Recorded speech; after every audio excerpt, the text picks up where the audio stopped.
Hello and welcome back everybody to the Foodbuild factory, where today we're going to take a look at the communist spy. That's the lady you can see on screen right now. And as always, I'm going to show you some gameplay in the first part of the video, and in the latter half of the video we are going to take a look at the perks, mutations, equipment and everything you need to know in order to recreate the character. Now, what this is going to be about is the next entry in my No RNG series, which I started a while back, and basically the promise, or the premise, so to speak, of this series is to create a character for basically every major weapon class that relies on either quest rewards or known legendary equipment. Now, the reason for this is that, especially if you're new to the game, now it can be kinda hard to get behind the RNG drops. So oftentimes you see builds, and also my own builds, relying on pretty special weaponry or armor. So for example, a full set of chameleon armor or anti-armor faster fire rate weapon or something. And yeah, if you're fresh and a newcomer, that can be kinda hard to obtain, and none of these non-RNG characters are obviously endgame focused. They just serve to be a good starting platform, so to speak, in order to for you to level up. And once you're in the late game, you will obviously want to acquire good legendary equipment and such, but in the meantime you can basically do very well with this build. Now, to be a bit more precise about the build we're playing here, as you can already see, we're playing as a stealth commando, meaning that we're going to be sneaking all the time, and also we're using automatic rifles. On this occasion we're using an automatic handmade, and to be fair, the hands down best approach to do a stealth commando is including VATS. Now, there's no way around it. If you're including VATS, you're way more efficient in terms of ammo usage, and your damage is way higher because you have access to criticals, which work really well.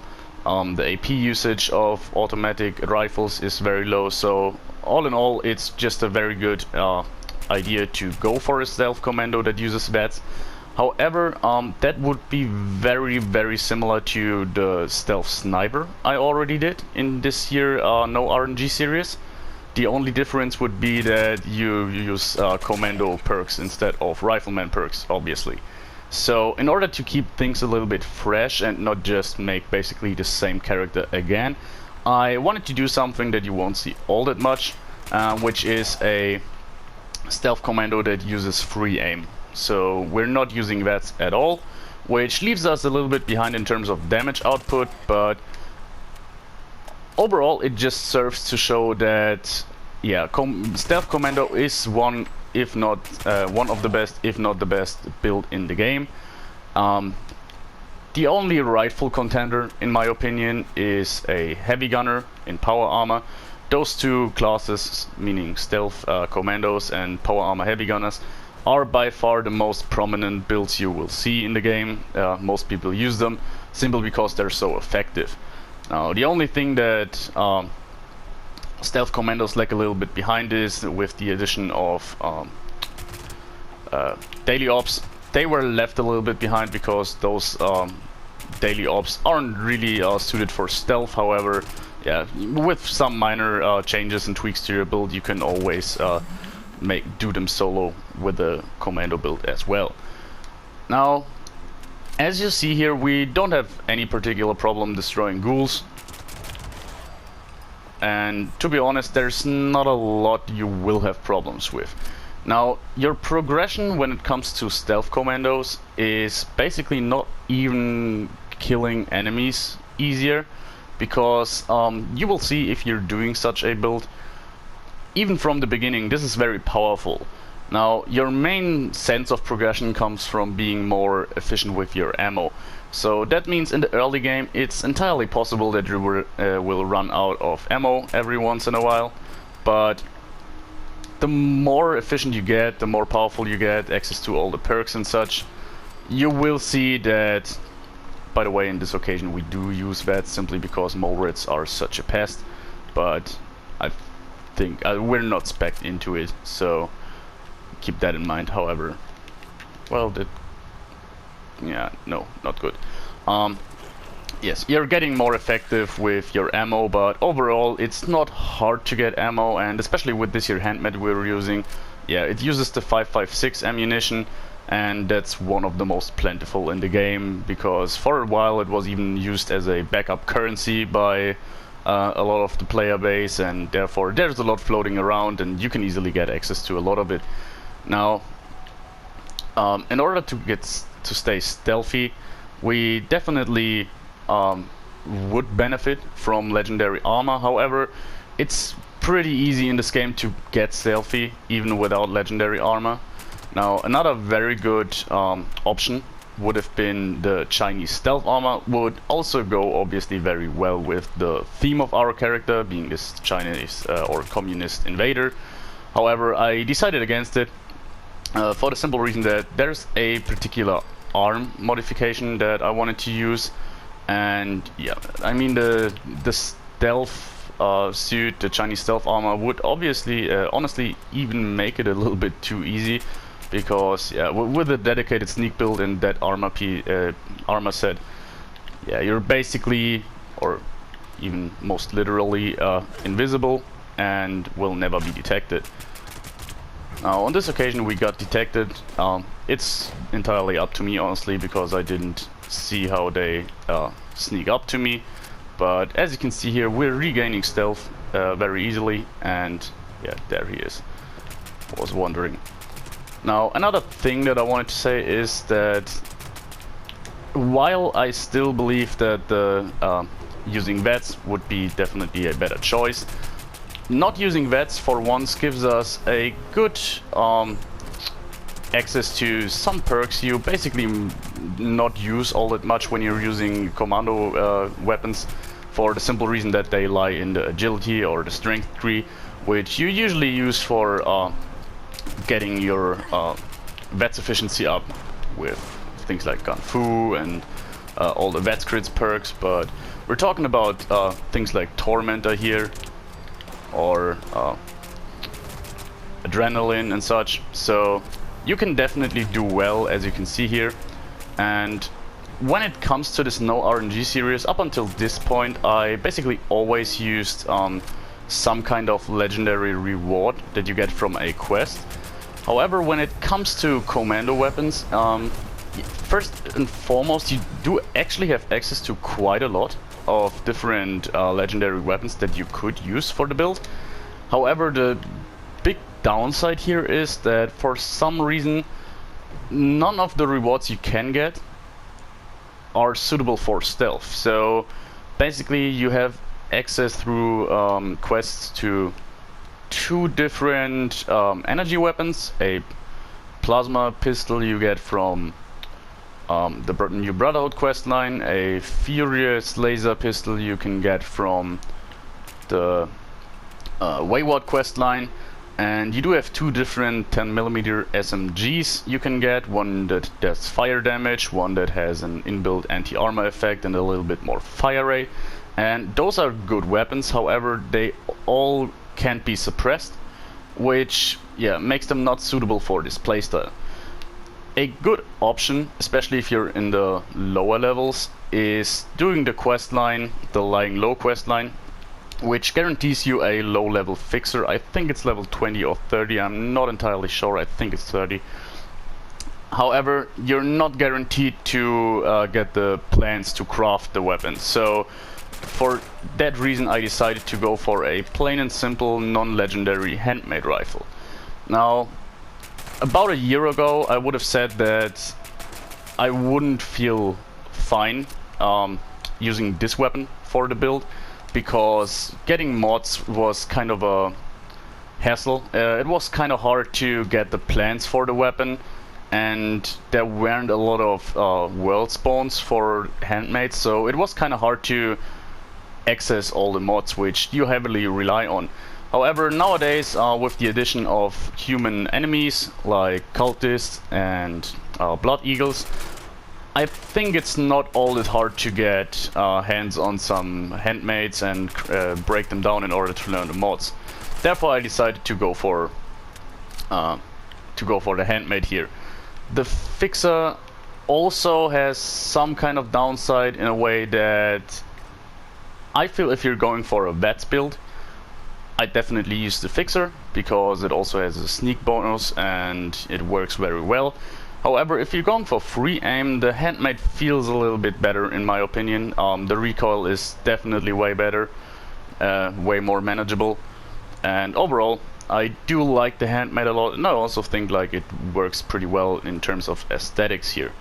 Now my first thought was to actually use even a assault rifle, because it's a very underrated weapon which you don't see in use very often, because basically it's worse than a handmade in every single way, uses the same ammunition, and the only thing it has going for it is the fast reload.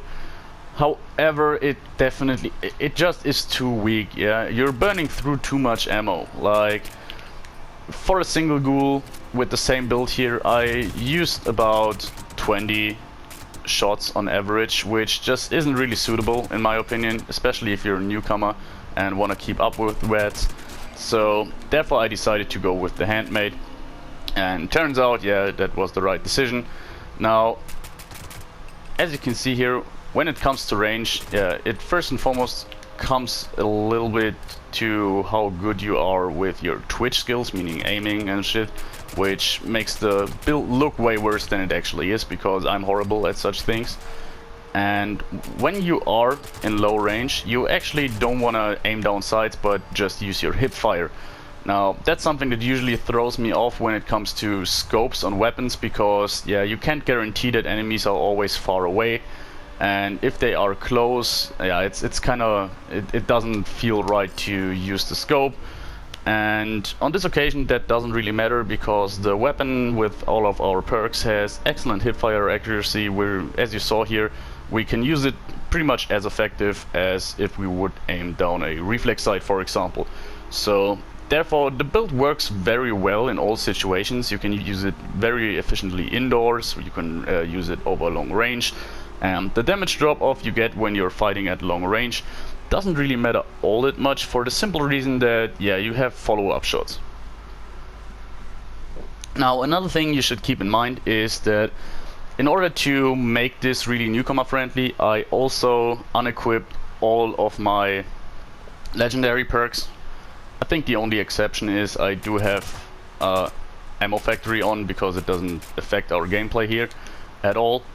But yeah, other than that, I don't use any legendary effects. Legendary perks. So yeah, this can be theoretically done at level 50.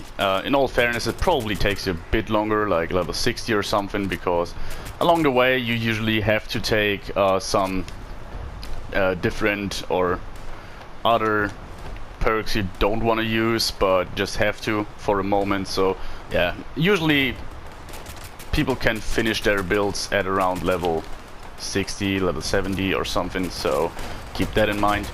But other than that, we're actually using not a single legendary weapon or armor piece on this occasion. There would be some suitable picks. Now in terms of armor, you do have a good piece that would fit here very well, which is a chameleon chest piece that you can get from the Brotherhood questline. However, I didn't have access to that, and yeah, therefore I didn't want to include it here. We are running with a full set of light metal armor. Obviously it's shadowed, but that's about it. Now when it comes to this here no RNG series, I already mentioned this in another video of mine, but yeah, on a technical standpoint, there's no such thing as a no RNG build in this game, so you're always going to rely a little bit on luck. On this occasion, for example, what we're talking about is, yeah, you need to get hands on the modifications for your weapon and your armor. So how that works in this game is you usually break down other metal armor pieces or other handmaids, and you always have a random chance to unlock a new mod. So from that perspective, yeah, there is RNG involved. However, this is the absolute base RNG that you have to live with in this game. So I don't feel bad about including such things, because you can't just use base armor and base weaponry, for example. Yeah, you need something with a suppressor or so, but that shouldn't be a big problem in my opinion. So that's really manageable amount of RNG. But everything else in terms you can really get very easy. Now another thing you have to look out for is mutations, for example, or the armor, the under armor we're using. Those things you can find easily in other player vendors. So every time you hop on, just keep an eye out for player vendors that have a lot of stuff in their miscellaneous section, and then you can assume that they probably have some mutation serums, which then are under 8 in the vendor. It's a bit unintuitive, but that's how it works. And yeah, so it's not like you can log in and within 2 hours you have all the things the character needs, but you're not relying on random drops from the purveyor or something. That's basically the premise of this build here. Now, one thing I could do is I could definitely wait a bit longer on average until I approach enemies. I have a tendency to just shoot from afar whenever I see them, and yeah, as I said earlier, I'm not good at manual aiming, so therefore this isn't exactly the best decision, but yeah, I'm doing it anyway, so there's that. Now, one thing to keep in mind, we're relatively flimsy, so you're not tanky. You want to stay hidden and you don't want to get into trouble. That's definitely important. So once we are detected, shit can go down pretty fast, so you should pay attention. Now, honestly, once you're getting a hands on a full set of chameleon armor or using a Chinese stealth armor, yeah, it will probably be irrelevant to keep an eye out, because you're so stealthy that yeah, you can't really fail anymore. Now with non-legendary armor you're already very tanky, but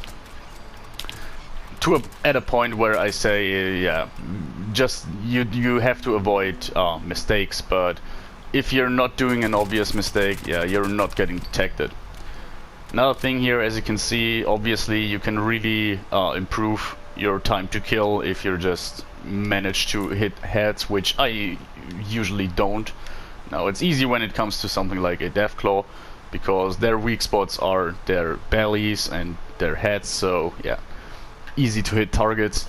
But when it comes to super mutants or humans, I tend to not hit the head reliably.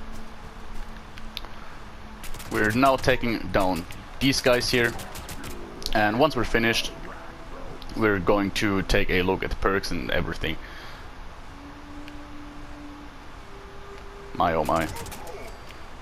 They were making it hard, playing hide and seek here.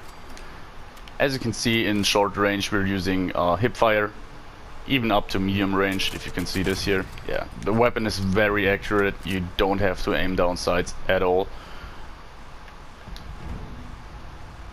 Let's see, one more range kill. There it is. With wets, this would have probably taken about 5 shots, maybe. Probably not even 5 shots, because you can target the head and everything, but yes. As I said, this feels like more of a... What's this? Have I dropped this? Alright. Now, this was everything in terms of gameplay. I hope you enjoyed it. We've seen about everything. Some humans we killed, a Deathclaw, super mutants, robots, scorched beasts, some scorched, and even some mole rats and shit. So yeah, I think this should have given you a pretty good overview. This build definitely stands very well. Now, it's not perfectly optimized in terms of damage. You can definitely do more here.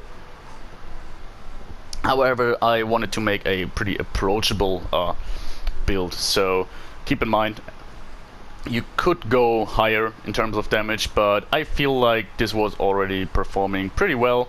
And yeah, now let's get into it. first thing I want to show you are our mutations here. We do have quite a lot on this occasion. We do have Adrenal Reaction, Bird Bones, Eagle Eyes, Egghead, Healing Factor, Marsupial, Speed Demon. Now, some of them I'd recommend definitely. For example, Bird Bones, Egghead, and Marsupial and Speed Demon, because those are just universally good for our character. Bird Bones increases our agility by 4, which is very good for sneaking, because sneak is a function of your agility. And Egghead, more intelligence. We're not quite intelligent, we're pretty dumb, and we also take a pretty high debuff from Marsupial. Now we do have the class freak mutation, so our debuff isn't that hefty. However, with the 6 intelligence from Egghead, yeah, you really feel the difference, so you can level up a little bit more. Healing Factor on this occasion. Now this is really hit and miss if you want it or not. However, I feel like with a stealth commando you often take shots during fights. However, those are some random shots that enemies fire in your direction, so you not really rely on your stimpaks a lot, because you want to stay stealthy all the time. But you will see that oftentimes you leave a fight with about half your health bar. And what Healing Factor does is you don't have to worry about regaining your health then afterwards with a stimpak, but yeah, you just heal off all the damage in a few seconds once the fight is over. So it's just convenient. It's not necessary in any way though. Marsupial. Now you wanna, especially on a sniper, you wanna reach high points, you wanna jump up on things where melee enemies can't hit you, you wanna have a bit more oversight. So yeah, Marsupial is always a good fit, and Speed Demon, well, faster movement speed and reload speed are universally good, especially on a weapon, on a character that carries a weapon. But I even use the mutation on melee builds all the time, simply for the movement speed bonus. But that's about it. Adrenal Reaction, now also not necessary, but yeah, having it doesn't really hurt you. I mean, you get less max HP, but we're also already very flimsy, so we don't want to get hit at all, and therefore, yeah, it doesn't hurt. And well, Eagle Eyes is just a leftover here, so we don't utilize this at all with this build, since we're not using VETs. I mean, other than for some random shots here and there, but you could definitely live without it. But yeah, since it has no downside to our build, I included it anyways and didn't bother to remove it. However, keep in mind, if you wanna recreate the character, the absolute priority should be Bird Bones and Marsupial and Speed Demon. These are the 3 most important mutations for our build. Overall, that leaves us with this year's special tree. We do have 3 strength, 20 perception, 3 endurance, 3 charisma, intelligence at 10, agility at 19, and luck at 12. Now, the important thing here is agility 19. We do want to have high agility. You can get higher with certain under armor, but I'm going to talk about that in a minute. And 10 intelligence is kind of in the middle ground, where you can level up pretty quickly, but you're not a level up character per se.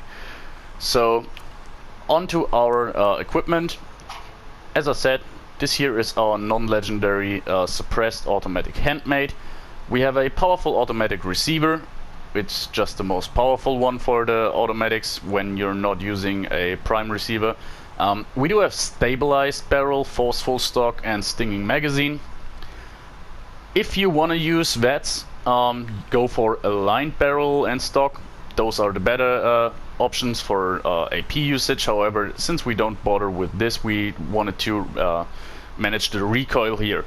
The forceful stock, there's also stabilized stock, looks similar, or looks the same. The difference is that the forceful stock has a bit less recoil compensation, but it greatly improves your condition bar. So I tend to use it simply because it's convenient and you don't have to repair your weapon all that much. However, the weapon's condition is pretty great anyways, so you can definitely go for just a stabilized stock and have even more recoil. The stinging magazine improves your ammo capacity as well as your armor penetration, so I've found it a good pick here. The armor penetration is nice, And yeah, more ammo capacity isn't really necessary, so you could also go for a magazine that improves your reload speed. However, I felt like this was the right choice here. We do have a short scope. I tend to not use scopes with higher range because there's simply not a lot of situations where you do need them, and at a certain point, I'm playing on console, you probably won't even load the world as far as you can see with these scopes, so there's no real benefit to it. And yeah, obviously we want to have a suppressor since we are stealthy. I do have the Blood Eagle paint on this weapon, but yeah, that's just a cosmetic change. That's where the red comes from. Onto our equipment, we do have this here shielded lining marine wetsuit. Now it gives us a little bit extra strength, perception and endurance. Nothing we desperately need here on this character. In terms of gameplay, the better option would have definitely been either a harness or a road ladders under armor. Anything that boosts your agility, mainly. Agility is the thing we want, so in all honesty, this isn't a good under armor for our character. I just felt like it fitted the character's aesthetic very well. But keep in mind, yeah, the shielded harness would probably be the best choice for you, since it improves your stealth capabilities by quite a lot. We do have a backpack here. It has the chemist backpack mod, so it reduces our chem weight, but that's about it. And yeah, I used the Secret Service skin, but that's not important. Now, it gets a bit more interesting when it comes to armor. We do have a polished metal left leg, light, with the muffled modification. I just now see that it's polished. It should be shadowed. Not sure why I haven't modded to shadowed, but yeah, muffled is important. It reduces your detection when you're moving while sneaking, and it should be shadowed. Here we have it on the other leg, also muffled. So yeah, the rest should all be shadowed pieces. Yes, exactly.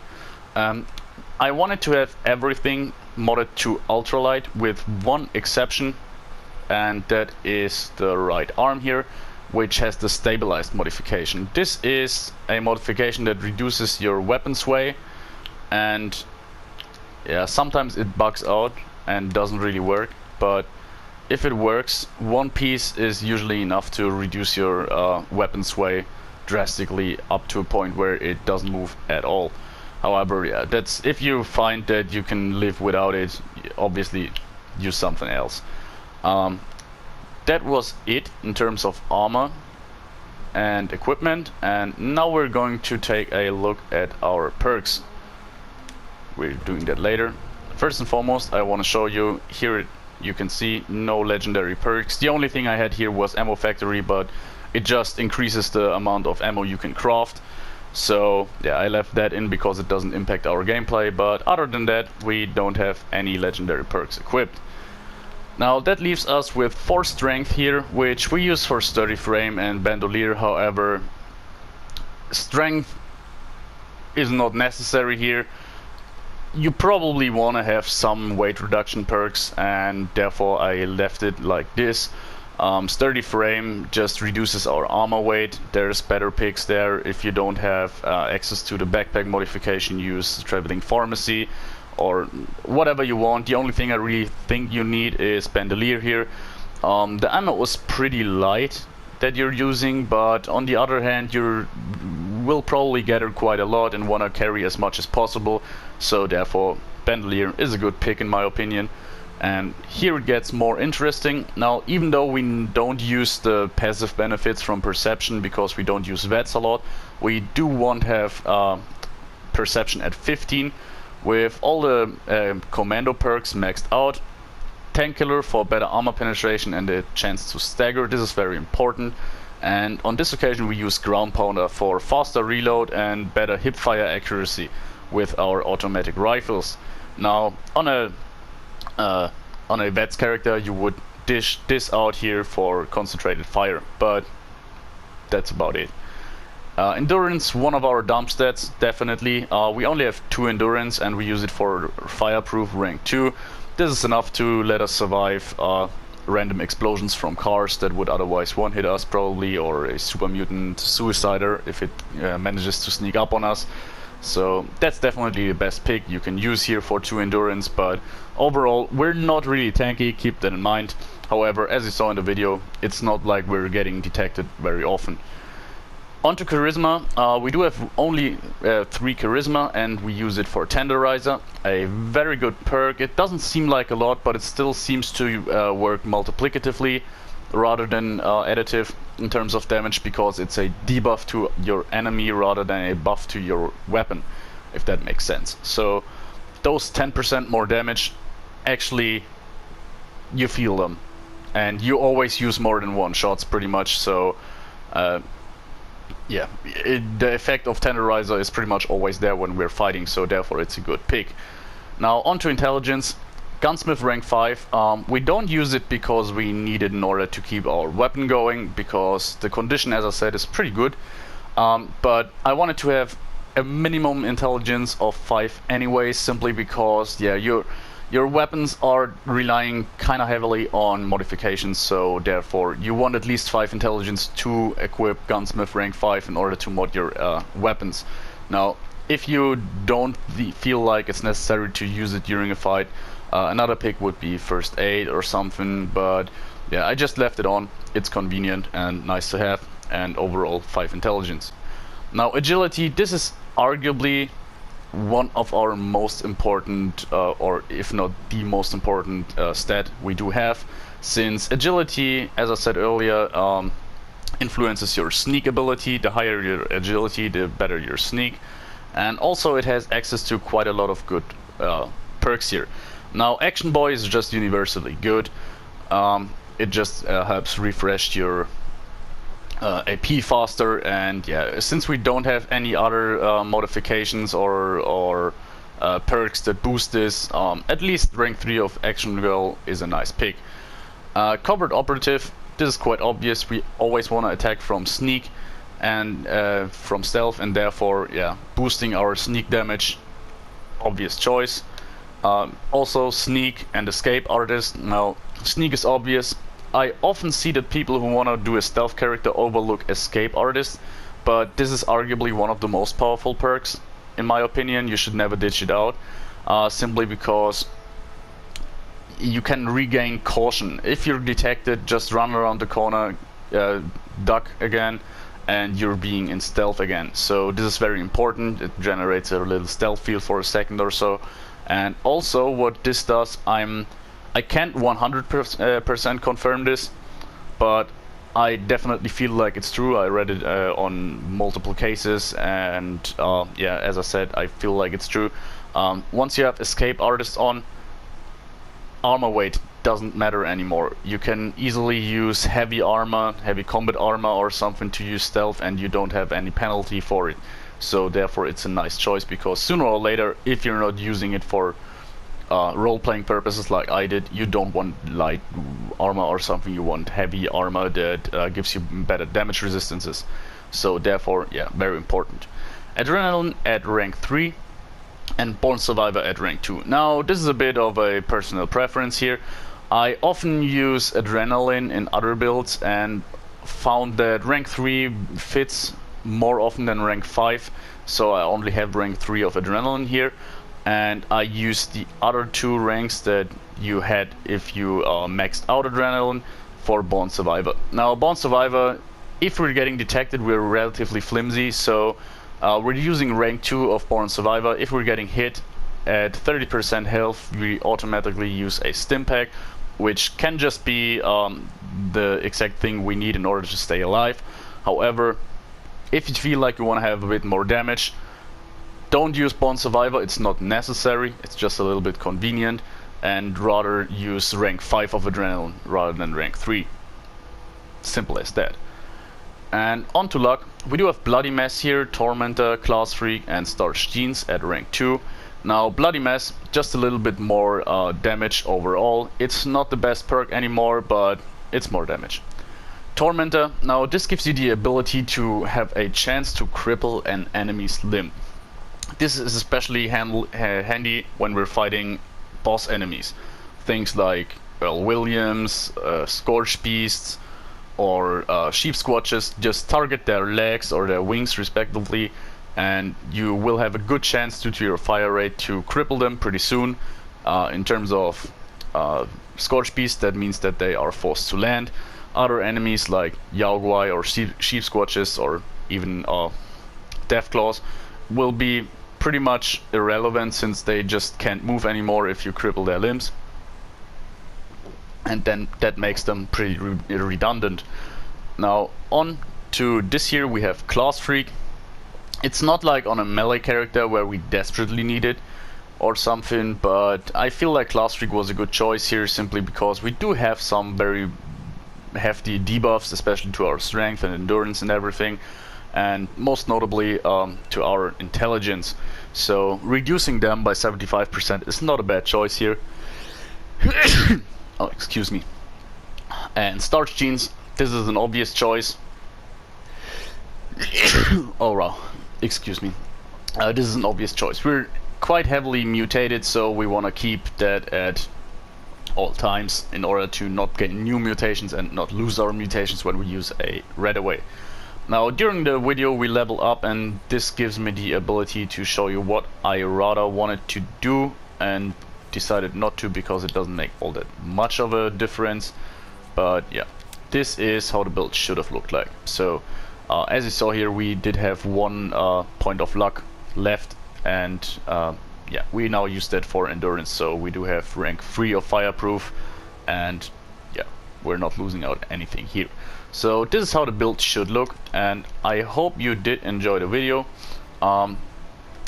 Another thing about this no RNG series, I said that in one of my earlier videos, what I want to do is not necessarily come up with the most powerful choice, for example, but if I say I make a video about this weapon class, I feel like I should use it in a way that people probably want to use it if they go for Commando or snipers or something, because on certain situations it would be kind of frustrating, I guess, if you are new to the game, let's say, and you want to make a shotgunner character. Usually if you want to make a shotgun character, I think you want to be upfront and personal, just walk in, blast everything with a shotgun and everything.